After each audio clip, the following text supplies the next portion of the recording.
So, ladies and gentlemen, if I can have your attention at the back. Team at the back. There we go. Our next speaker, many of you might know him, Elad, long-term Bansko Nomad, life, dead, life. Elad.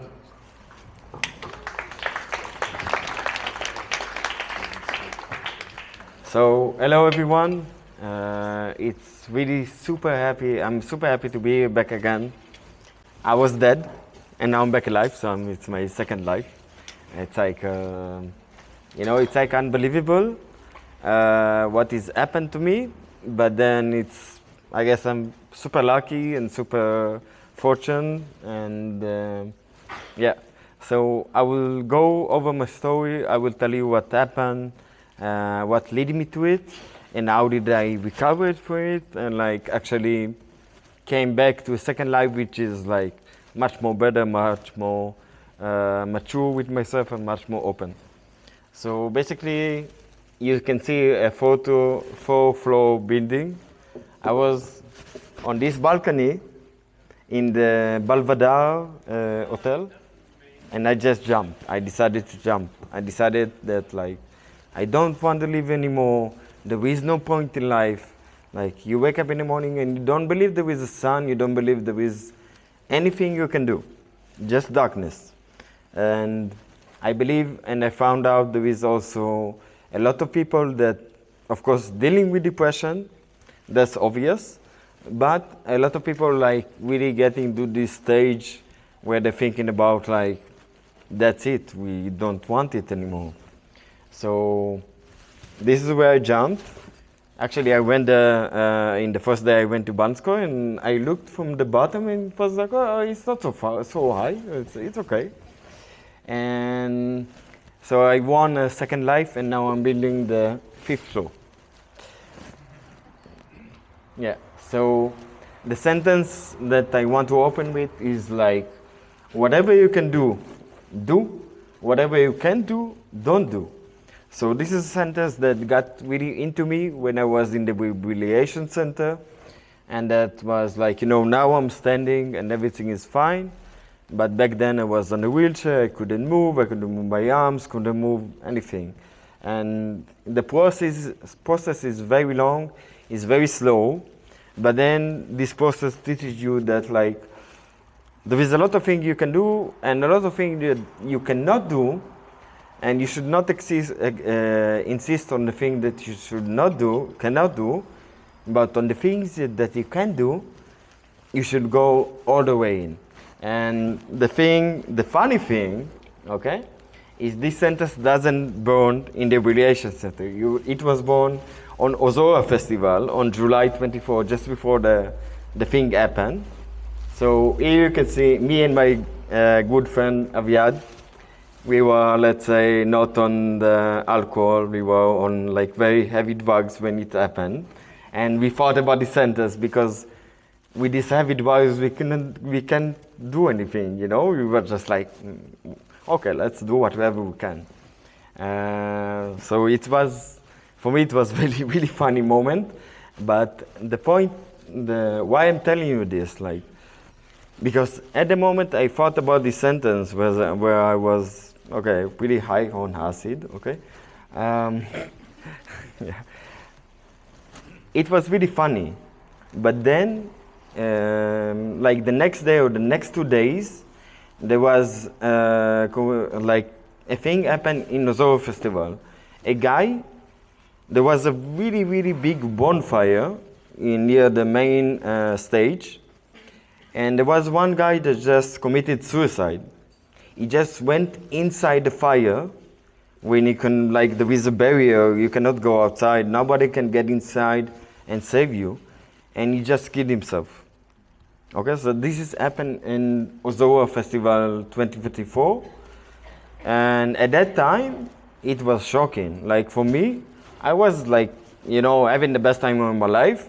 And I was like, why did like a guy made this thing? Why did he kill himself in a Ozora Festival? It was so shocking for me.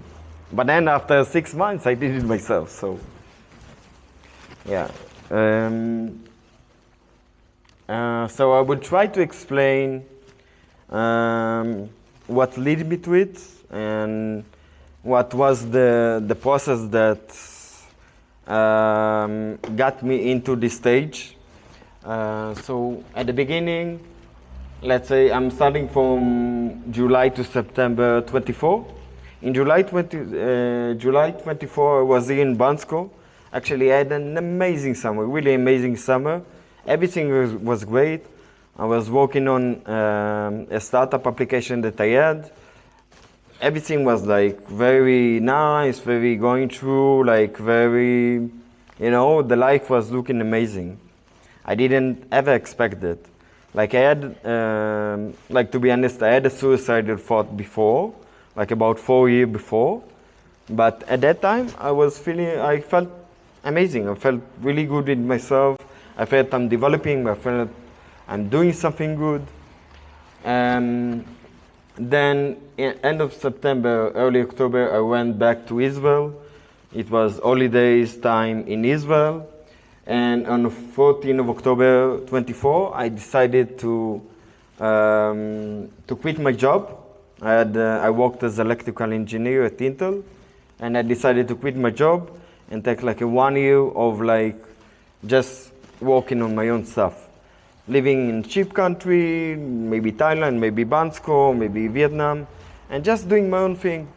I had money, I had everything like calculated for it. I was ready for it. I was really feel like, yeah, this is the thing I want to do. But like after 1 week, only 1 week, I gave myself 1 year, and after 1 week, things started to get broken. So I can say it's not just this the reason, but this was the main reason for that. So I took all myself. I wanted to go on my own startup. I wanted to build my own company. And of course there was, in the beginning, there was a lot of problems. There was a lot of issues that I didn't have answers for them. And let's say I was not so mature in this field. I wasn't so mature. I didn't know how to handle the problem. And on the 14th of October, actually, I went to Japan to Fukuoka Nomad Festival. In the beginning, it was all great. But then at some point, things started to crack. That means the pressure and the unknown and the uncertainty was starting to give effect. And in the beginning, it was like, a minimal depression, nothing serious, nothing that I didn't know before. I thought like, okay, that's fine, I can handle it. I already had therapy, I already been through this stuff. And I just went through it. And I would say, okay. And then, so I traveled with friends. I traveled 1 month in Japan after the Fukuoka co-living. And suddenly you travel and like, I'm in Japan, like, come on. And I'm not enjoying it. That was weird. That was really weird because like, everyone want to come to Japan. It's amazing. And I've been in 1 month through like, I think maybe all over Japan. And I cannot say I didn't enjoy everything. There was a lot of fun things, but it's not like normal. It's very different. You enjoying it, and then you know that you are coming back home to your bed, and you cry. I mean, not really crying, but you sad. You don't understand why. You're not natural with yourself. Like something is wrong. So after 1 month in Japan, I decided to go to Vietnam, to Hoi An, which I guess most of you know. Hoi An is a very peaceful place. It's very relaxed place. You can see I walked like in the co-living when you can just see the rice fields. It's supposed to be amazing, right? But no. When I went to Vietnam, things just got worse. I didn't find myself. I didn't find the noise was suddenly bugging me. Social activities was starting to feel weird. And then you criticize yourself. You're like, why am I weird? Why am I not like myself? Something is wrong with me? And then, so this was in Vietnam, in Hoi An. And then I think by that time, the thing that I worked on my startup was also you fall apart. You like starting to, okay, I don't believe anymore in this idea. I don't have anything else to do. Like I'm shit, just shit. This is what you feel. And then I was, okay, what I'm doing, I need to change place. Like, we are nomads. If we don't like a place, we change the place. I did it a lot of time in my nomad life, but this time was different.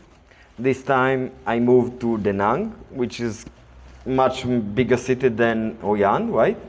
And it's on the coast, it's really nice. And I moved there, and suddenly, and there is a lot of tall buildings. And suddenly the tall buildings looks different. Suddenly you walk on the street, you walk on the walkway on the beach to relax. Like you said, okay, I will walk to relax, to free my mind. But then you look at the tall buildings, like, you know, when they say in the movies, when people look at tall buildings and think something, so it's a real thing, it's not just in a movie. And so this was Da Nang. This is where the suicidal thoughts began to appear. After that, it was almost the end of 2024. Like just a few days before the end of the year, I decided I have to go away again. I was always trying to do something that will fix the problem. But the point is, everything I did was just got it worse. So I decided to go back to Bansko, to here. This is the place I really like. This is the place I really love. I thought it will make me feel like home. And I decided to go back to Bansko. This is the airport in Da Nang. And this was like a very crucial decision. So at that day, it was really, really hard. And then, okay, I fly from Vietnam, from Da Nang to Bangkok, very short flight. Then I had a layover of about 6 hours in Bangkok.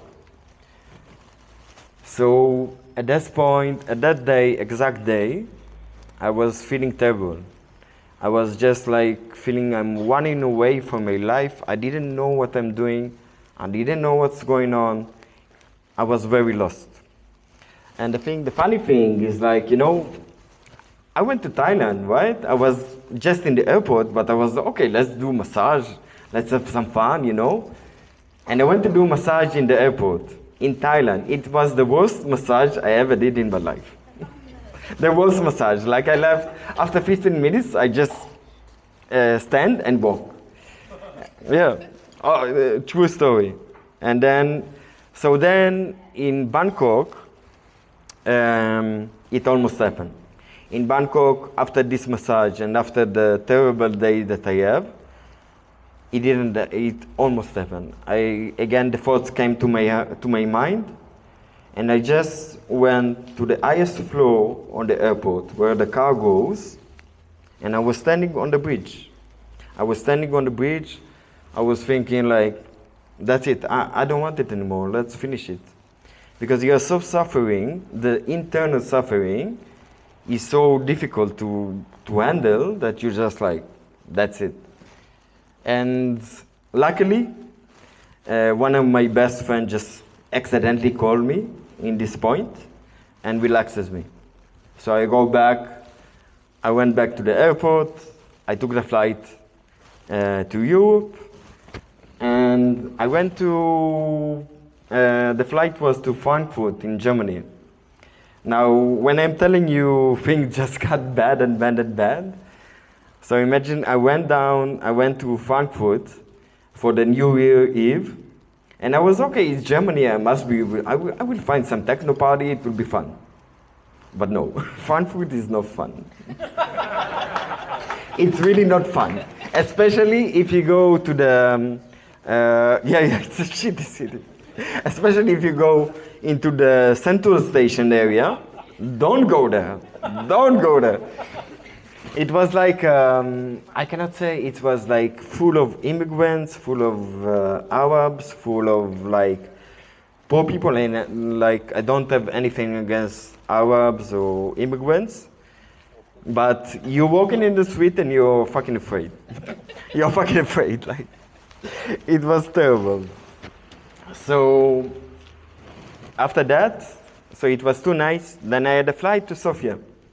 And in my 5 years of nomad life, I was that close to miss a flight, but I never miss a flight. And then at that point, it was the first time I missed a flight. So like everything went wrong. Everything went wrong. I missed a flight. It was again a terrible day. Things went wrong. I went back to the Frankfurt. I booked another flight. After 2 nights, I had a flight to Sofia. I made it to the flight. I went to Sofia. I came to Bansko. I came to Bansko to my good friend Sasha. So it was like, okay, this will be the solution. This will be the solution. It will relax and everything will be okay. And of course, no. So when I came back to Bansko, I was in my friend apartment, Sasha, for about 5-7 days. As you can see with the dog, this was like, I was laying all day in the bed and the dog is on me. This was like my best friend at the time. And no, the depression doesn't disappear. Depression doesn't disappear, it just like haunting you. Everything you do, it just haunting you. And then, so after 5-7 days in our apartment, I finally find a nice apartment in Bansko, in the Balbadar. And this was the worst decision I had. Because at that time, when I had living with Sasha, of course it's not that convenient to be mature and live with not by yourself, especially in this condition. But I found my own place. I found my own place. I moved to my own apartment, but then I was alone. I didn't expect that. I didn't thought that. I wanted to be alone. I wanted to be alone. I didn't want to disturb by other people. But when I was alone in that apartment for 7 days, everything I did was looking like this. This is a photo of me, a screening on the TV, just like super depression. You just laying on the sofa. You don't eat. You don't go outside unless you have to. You just in deep, deep, deep depression. You don't know what you're doing. You don't know what you do with your life. So I was in this place for about a week, and in this week, the thoughts coming back. My apartment was on the 4th floor, and I asked ChatGPT. I asked him, tell me, if I'm jumping from the 4th floor, will I die or will I suffer? Yeah, I literally asked him, I was planning it. So he told me, no, you should go to psychiatric, you should take care of yourself. And I told him, no, I'm just doing research for the university. And he says, okay, I can answer you. And then he said, look, there is about 50% you will die, 50% no. So luckily, Bansko doesn't have a tall building, because I was looking for that. I was looking for a tall building. I didn't find anything. And then on the 19th of January 25, that was the day. At that day, I literally, just for you to understand how fragile it is when you're in this situation. Because at that day, I had a flight back to Israel. I was supposed to go to my best friend's wedding. And I think maybe it's also a thing that got me pressed. And the suitcase was hardly packed, Everything was like slow. you stand in your apartment and you go to the window and you look down and you come back and you go to the window and look down and you come back. And then I ordered a taxi for the bus to the Sofia airport, but it didn't come down. I didn't have the power to open the door of the apartment and go down. It was just like something impossible to do, just impossible. So I missed the first bus. I ordered a second ticket to the bus, but I didn't go there as well. And then at that point, when I missed the second bus, and there was no way that I could get to the flight, that was it. That was it. This is the ice in the bottom. This is the ice that actually saved me. You can see there is still blood with this picture. This is my blood. And well, this is black skin. There is supposed to be some sound, but you cannot hear it. So then I was dead.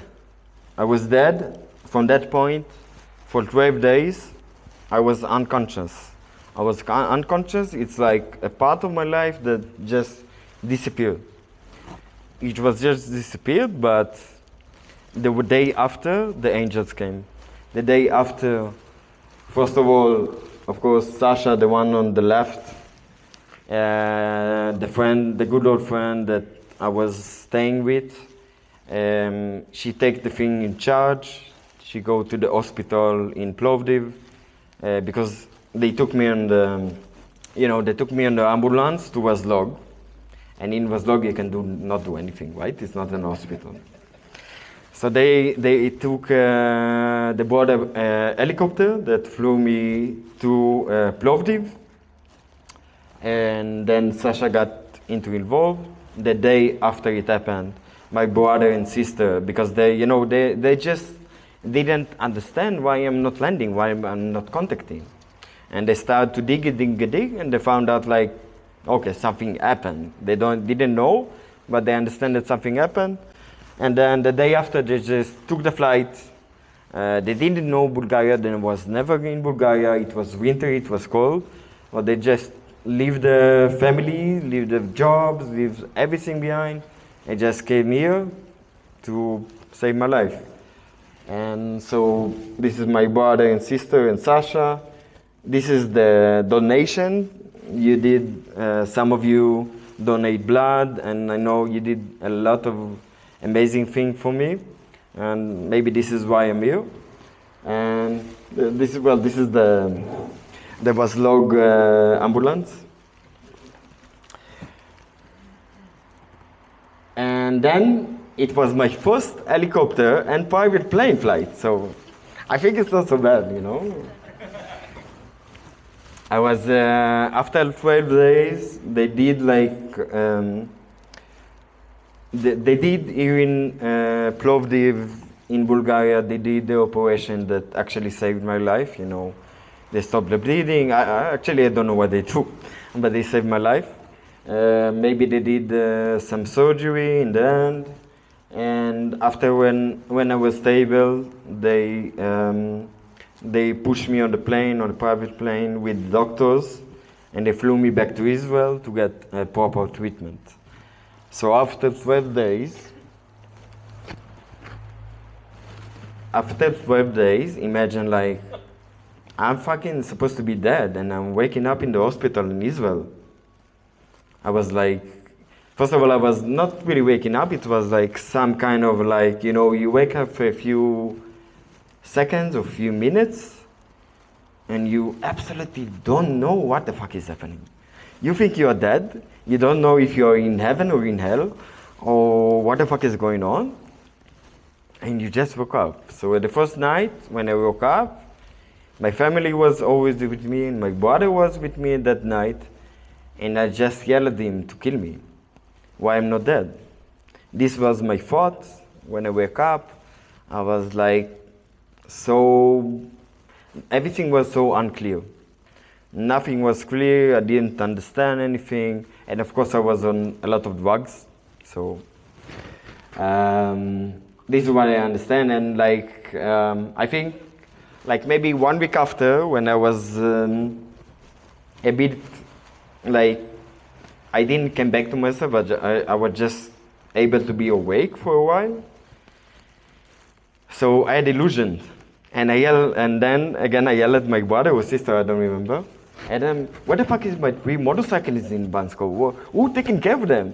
And I didn't even one. No motorcycle. But in my illusion, in my mind, I thought I have 3 motorcycles in Bansko. I think everything is like the government is controlling me, like very, very weird things. So this was like maybe the first 1 week or 2 weeks. I had maybe 6 or 7 surgeries in that time. I was in intensive care, and after about 1 month, they took me when I was a bit stable. Like I could not move, not my hands, not my legs. I could not move anything, could not eat. I barely could speak. My voice was disappearing. So I got. They moved me to Levinstein Rehabilitation Center. Well, Levinstein Rehabilitation Center is an amazing place. It's a place in Israel where it's like a mini hospital, but he's taking care of all these crazy accident like car accident or military accident or stupid guys like me. And I was there 7 months doing the rehabilitation process, and I can really say this is the place where like really angels walking, because they taken people where they like really have no chance of living, no chance. If you look at them at the first place, you look at them and like there is no, this guy will never go back to himself, but they know how to do it. They actually know what to do and how to do it, and they're really amazing. But at the first 4 months, it was frustrating. At the first 4 months, you lie on your bed, you cannot move anything, and you go to physiotherapy, you go to the treatments, but nothing moves. Nothing moves, maybe just a bit, and you're like crazy, like what is going on? Like nothing moves, nothing will improve, nothing will get better. In my case, after 4 months, I had another surgery that I had to do, and after this surgery, things started to get better. So it was very frustrating, but after 4 months, the magic happened. After 4 months, suddenly you start to move. Suddenly, every step that you take is like a miracle. Every step, like just like this. Like I'm not even talking about standing or getting up from the wheelchair. It's just like really, really small movement that, like for you, is like obvious. But when you're in a state like this, it's really not obvious. But the thing I learned from this, and then the other 3 months was just really, really small steps. And as you can see in the picture, there is a lot of small steps, right? And each step is from different direction. If it's like physically or mentally or what you're gonna do in life, or it's really, really long process. And these small steps really teaching you about the value of a process, and the value of like you finally get to appreciate when in each week, it was like this in my mind, like each week there is a new thing that I'm learning to do. Even it's like just moving my arm. So eventually after 7 months in the rehabilitation center, I got released. I was still not walking properly, but I was getting better. And now I want to tell you about a little thing about my mental recovery, because there was the physical recovery, but you can imagine that when I wake up after 12 days of unconscious in Beersheba in Israel, I wanted to die. I didn't know like why am I living. So this is also a process. Like in the beginning, when I got to the rehabilitation center, I would meet the psychologist. I didn't want to talk with them. It was like, you don't know how do you act to this? How will you tell to people? Because of course a lot of people know now. How do you will you hide it? Will you not? Like how will you come back to life? What you will do after? So, but then also in the hospital you have so much time. You really have like infinity amount of time to think. A lot. So in the beginning it's all dark. It's all dark, but you are home. But you are home, and I think this is what saves me, my family and my friends. Also my nomad friends come to visit me a lot. And it gives you power. Even when things doesn't progress, it really gives you power. You feel like a lot of people thinking about you, taking care of you, and you have a place in the world. So it's really important.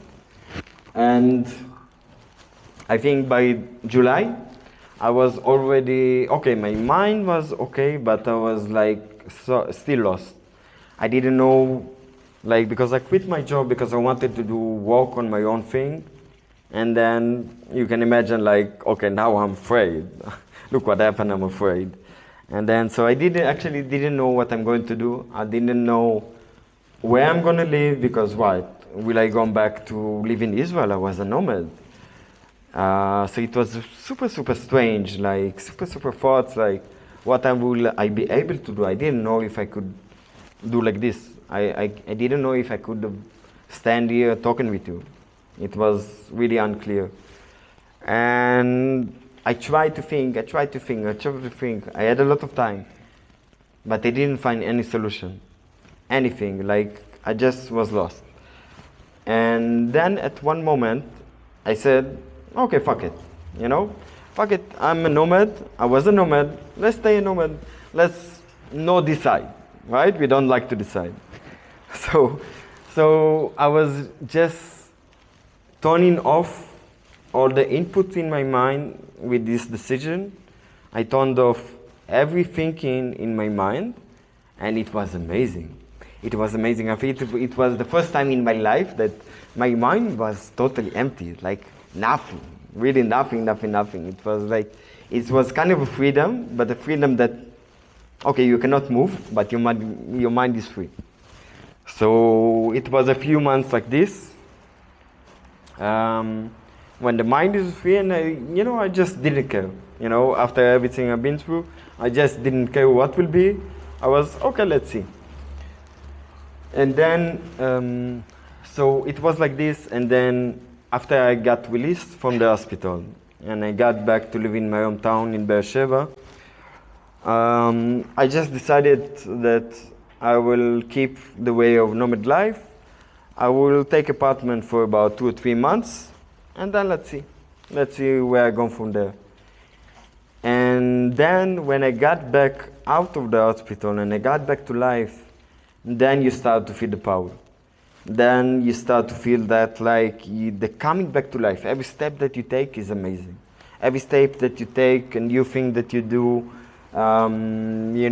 just even being it yourself. Because, after 5 years of nomad life, where I didn't meet my parents, suddenly you're living with them, it's terrible. Don't do it. So I had my personal life, I had my own apartment. I was like, of course I didn't work. I was free. And then you slowly getting back to life. And suddenly, I felt my mind is blooming. My mind was felt so powerful. After this thing happened, I'm not recommending you to do it, but after this happened, my mind was just, I don't know, in a super growth, something like this.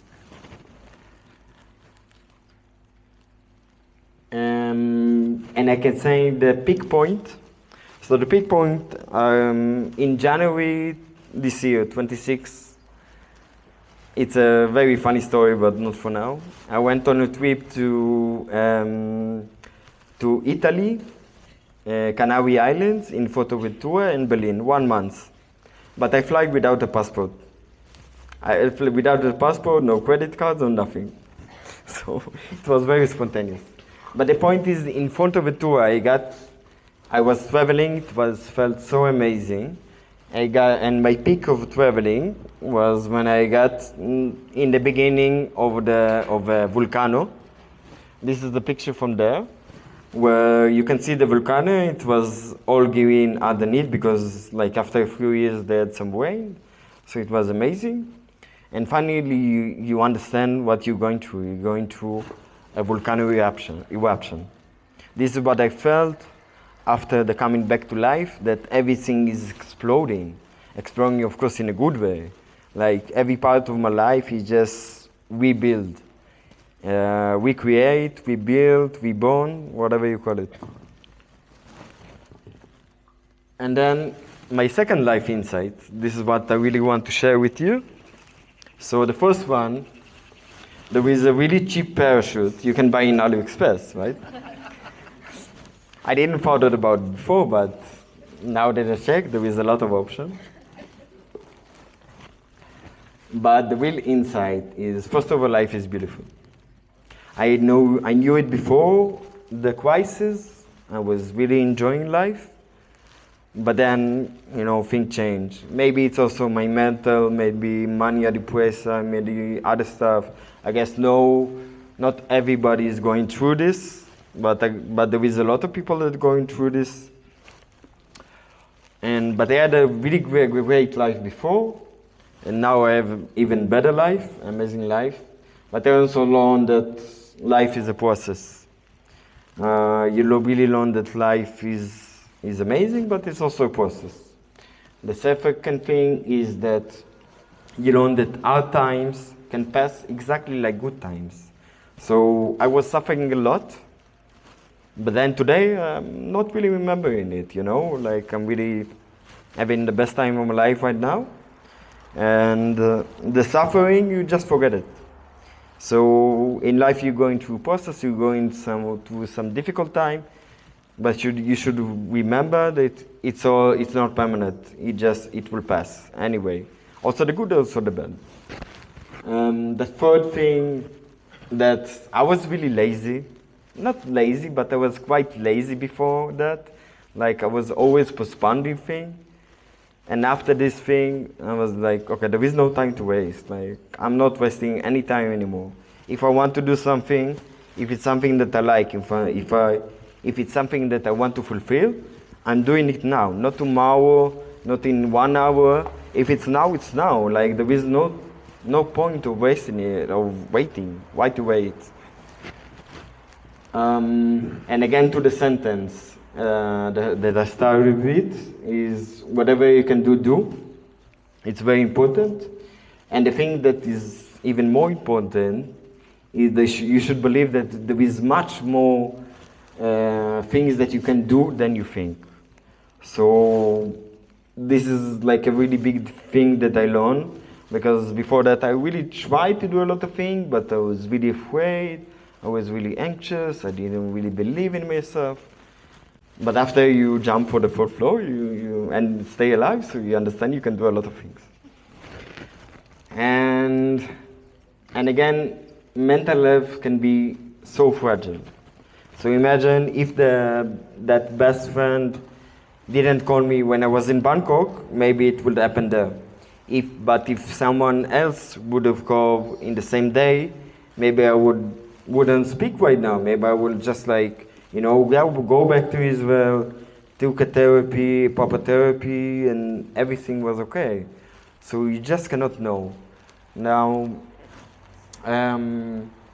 this brings me to really, it's so important to know yourself, take care of yourself, and see if some of your friends have some issues.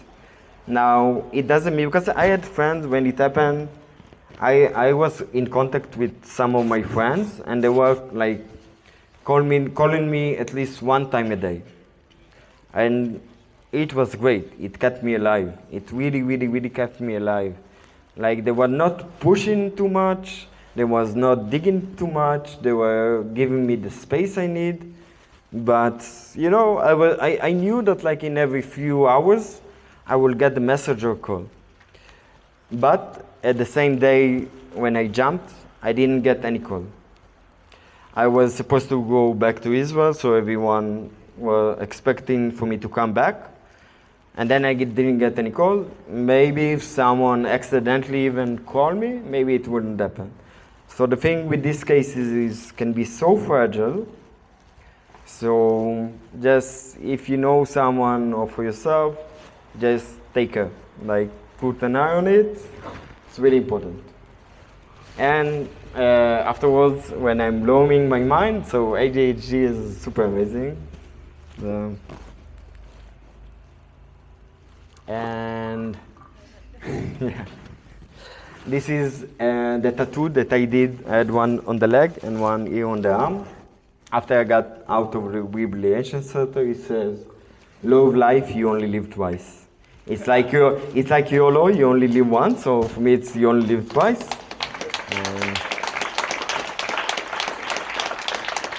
Thank you. And to all, really amazing, major thank you for the people of Bansko, because you saved my life. I know there was a lot of things happening when I was kind of dead, like about donation and blood donation, and a lot of people try to help. A lot of people still helping and try to help along the way. So thank you so much. One of the reasons I'm here is because of you. And yeah, it's amazing. Yeah.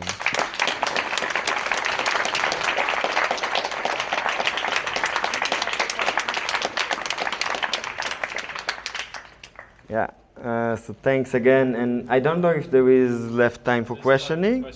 Yeah, so but anyway, tomorrow at 4 p.m. at the park, I will do unconference with just like open talk. So you're welcome to come and ask everything you want about depression, about thoughts like this, about how to deal with this. I think I have a lot of things in my mind that I can share. And even if you just have some questions, so I'm super open about it. So you're welcome.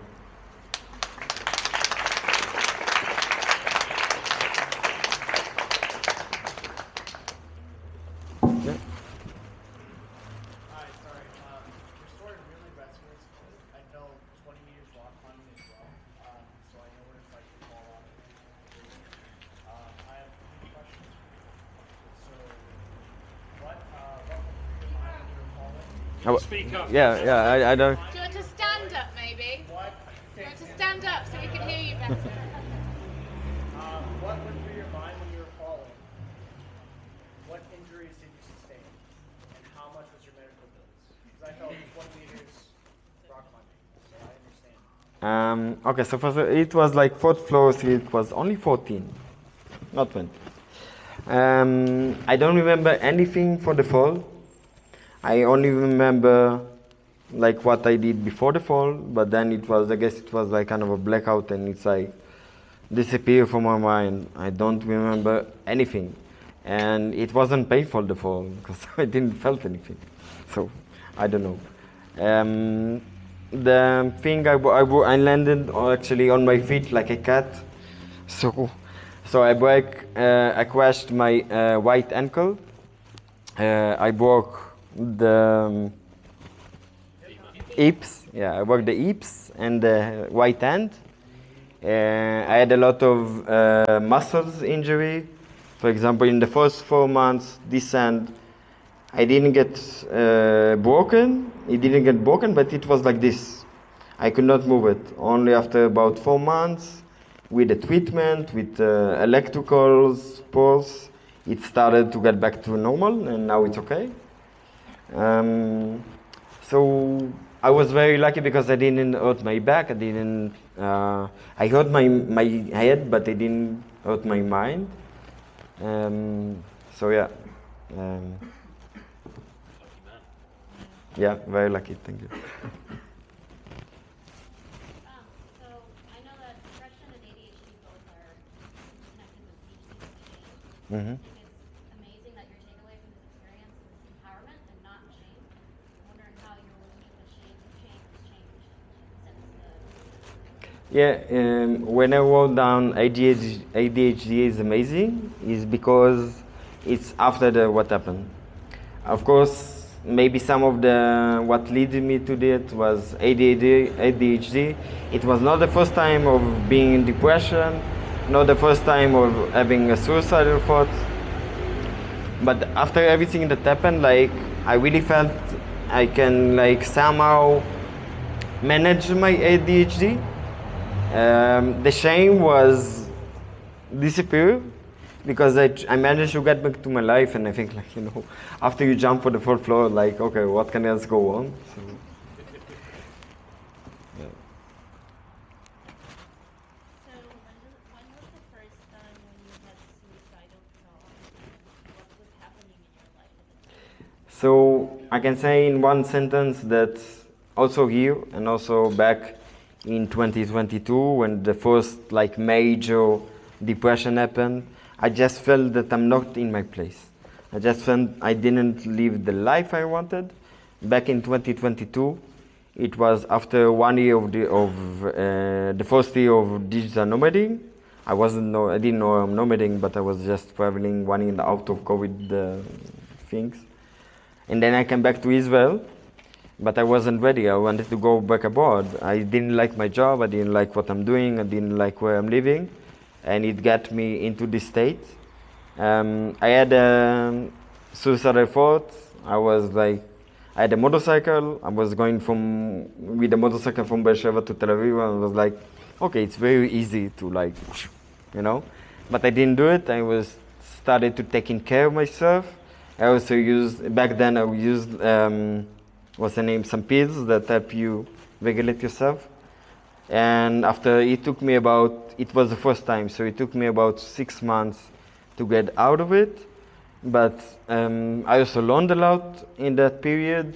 And then the important thing is that I thought I'm like, that's it, I'm done with this shit, right? But it came back. It came back, so you must be very careful with this.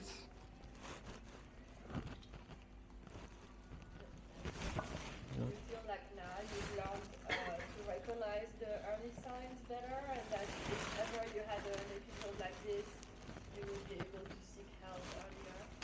Yeah, so first of all, I can say that in this time that it happened, so in the first few weeks, it was clear, I recognized the sign. I knew what I'm going through, and I really thought that I can handle it, but I was abroad, I was again in a place that I don't like. I was not alone, I had some friends, but I wasn't with the close friends, so maybe it did make it difficult. And one of the things that the husband of my sister told me after everything that happened, that he noticed, and I didn't know this, that in all this process, all these 4 months, everything I did was steps that tried to solve the problem. It was steps that tried to solve the problem, but it didn't work. It still didn't work. So I think my conclusion for that is when you recognize these patterns, is first of all, don't stay alone, as I said, in this apartment in Bansko, and try to be close to friends that you like, even if it's because I didn't want to come back to Israel. I had another plans. I didn't want to come back to Israel, but maybe it was the perfect solution. So when you getting close to your family, to your close friends, even if you, I don't know, not really related to your family or friends, when you get in these circles, it can really help. And also, another thing that I learned is in the first time when it happened in 2022, I took I don't remember the name, I took the pills that help regulate yourself. And in this time I was abroad and it was not available for me. So I'm not in favor of any pills, not like this, but sometimes you need it. Yeah. Yeah. Thank you for sharing a very personal story.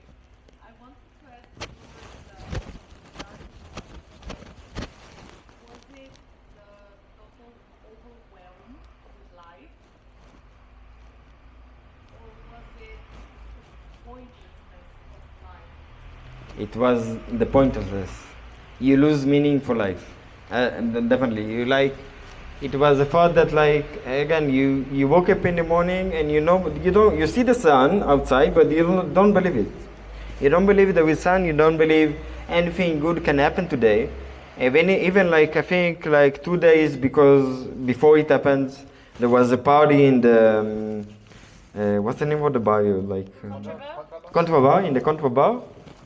And I went to the party, and inside the party, you're going to the party, you're in the party, but you know that you are coming back home to cry. So you feel so miserable, and so you just like a blind man. You're a blind man, you don't see, you see just dark, you don't believe anything. What helped you come back with the truth of life? That's a tough question because I don't know the whole process. It was a long process. It was a long process coming back to life. And as I said, I think in the first 4 months, when things didn't move, I didn't see good. I was, okay, I'm live, but what will be next? I didn't know. And when things started to get better, when things started to slowly move, it really gives you power. It really gives you ambition and power to see things, and then suddenly every week there is a new step. There is a new thing, and then you learn to appreciate it more and more and more. So. Yeah. Just have one more. Just one more. Yeah. Right. Elad, first of all, thank you so much. By the way, I filmed everything if you want it. I want to ask you, so let's say I'm talking to a friend back home, and I hear that he's in this situation. What can somebody do for somebody who's in this deep depression? So the main thing I think is first be a good friend. Don't push him too much. Don't dig him in the head unless you want to talk about it. Unless you want to talk about it, don't push him too much. Just trying to be around. If it's a far friend and you're not so in contact, so start being in contact. Taking care of him, just ask him how he is, make him feel more comfortable, more important, more that people is looking at him. Because I think this is what the thing that misses the most. And if he's willing to talk, of course. Yeah, so. But what would you say is the solution for depression? I don't know. I think in every case it's quite different. But again, I think the main point when I see it is when you're depression, even if it's not in the extreme that I did, when you're depression, you don't see, you're like a blind man. You don't see good thing in your life. So even if there is a person, your friend, and you don't tell him, I don't know, you just take him for coffee or take him for a beer or take him to the Luna Park, I don't know. It can be amazing, do a lot of good things for him. Thank you for that. Thank you.